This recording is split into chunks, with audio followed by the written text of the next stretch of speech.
Daha iyi sıkıyor. Ha, grisi 1000 liradır. Daha iyi sıkıyor. 1400 lira almış. Tabii canım var da abi. O ya. Ha varsın. Duysan. Allah razı olsun. Makineniz olsun. Alt salcı garanti ne kadar? Eğer baştırabilirim böyle bir fırınayı baştıracağım. Ben mesela fiyatı nedir abi şuna?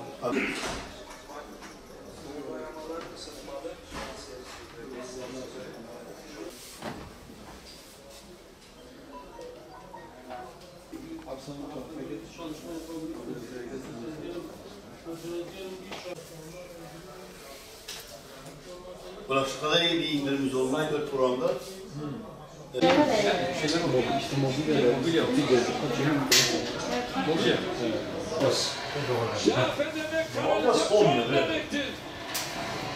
Bizde ise tabana göre 26 binlik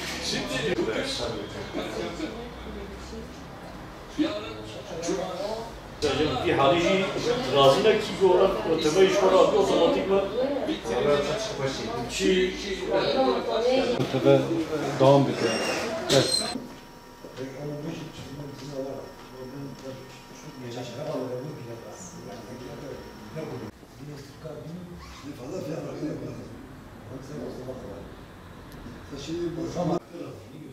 Şimdi başka bir şey yok. %15, bazen %20.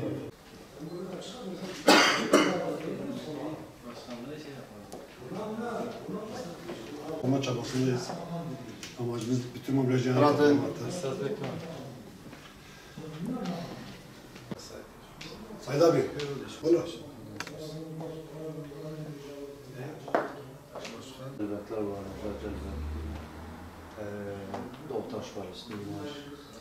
Şimdi böyle bazen hadi bir indirim olması en azından hem bölgede bir piyasanın hareketlenmesine sebep oluyordu.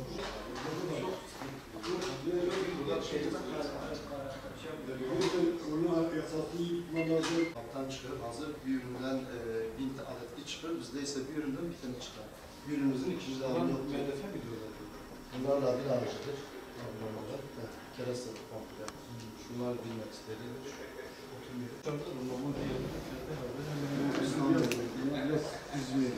Ankara'nın mağazalarında saklanıyor.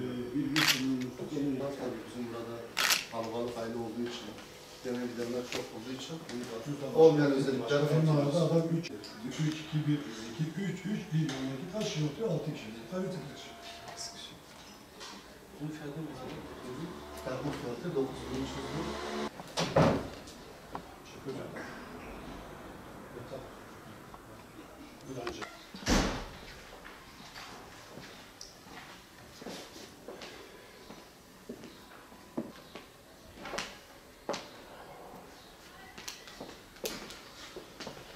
Şimdi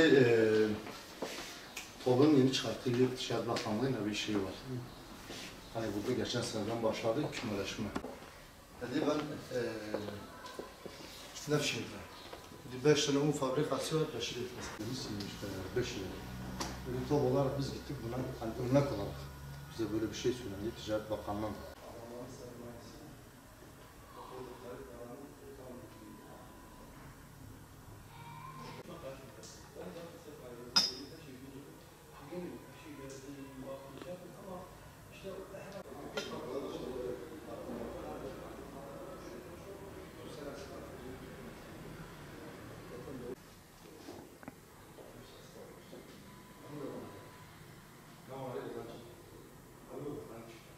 Doların Ağustos ayından yükselmesinden sonra biz mobilya sektöründe özellikle çok büyük ibareler atlattık. Ürünün fiyatlarının yükselmesinden ve daha sonrasından KDV ve ÖTV'lerin %8'e getirilmesi bizim mobilya sektöründe ve dağıt tüketim malları sektöründe çok ciddi bir işlerin iyileşmesine doğru gitti. Ve biz bunların uzun süreli daha uzatılmasını veya sabit bir hale getirilmesini istiyoruz. KDV ve ÖTV indirimlerinin. Ne kadar mesela nasıl bir %8 tekstilciler gibi bizim de sabitlenmesini istiyoruz. KDV indirimi olmadan önce piyasada nasıl bir sıkıntı vardı? Piyasada çok ciddi bir durgunluk vardı. Durma noktasına gelmişti. Sektörde çalışan, iş yapan arkadaşlarımızın artık iş yapamaz hale gelmiştiler. Artı ürünlerin fiyatının yükselmesinden.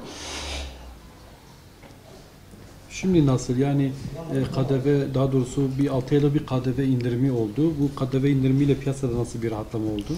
Piyasada düğün sezonuyla beraber ciddi anlamda olmasa da orta ölçekli bir rahatlama yaşadık.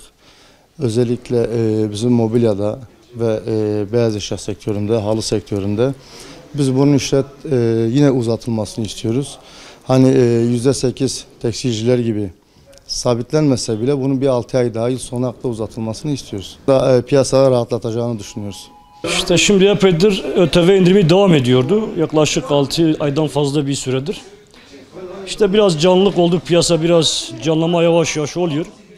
Bir toparlama süreci içerisine girmiş bulunuyoruz. Ki bu ÖTV indirimlerinin devam ettirmesini istiyoruz. Genç evlenen çiftlerimiz var işte. İşte onun haricinde çeyizli kampanyalarımız oluyor. En azından herkes her bütçeye göre çeyizlik setlerimiz oluyor. ÖTV eğer şayet kalkarsa, devam etmezse tabii ki zaten tam canlanmadığı için işler daha da kötüye gider. Yani temennimiz bu ÖTV indirimin devam edilmesidir. ÖTV indirimi sene gibi bir katkısı oluyor. Piyasada nasıl bir hareketlilik oluyor? Ya işte ÖTV indirimi %8-10'luk bir indirim zaten uygulanıyor. Onun haricinde zaten firmada biz arası katkı yaptığı için yaklaşık bir %20'lik düşüş oluyor. Bu da fiyatlara yansıdığı zaman güzel oluyor yani. Eğer bu ÖTV devam ederse her bütçeye uygun çeyizlik setlerimiz oluyor yani. Peki siz ÖTV indirimin hani uzatılmasından çok siz yetkililerden bunun kaldırılmasına yönelik yani tamamıyla böyle bir şey olabilir mi? Böyle bir talebiniz olabilir mi? İşte millet biraz şeyse bence devam etmesi lazım yani. Etmesi lazım ki firmada bu katkıyı eğer devam ettirirse inşallah yavaş yavaş bir düzelme süreci içerisine girmiş olacağız yani.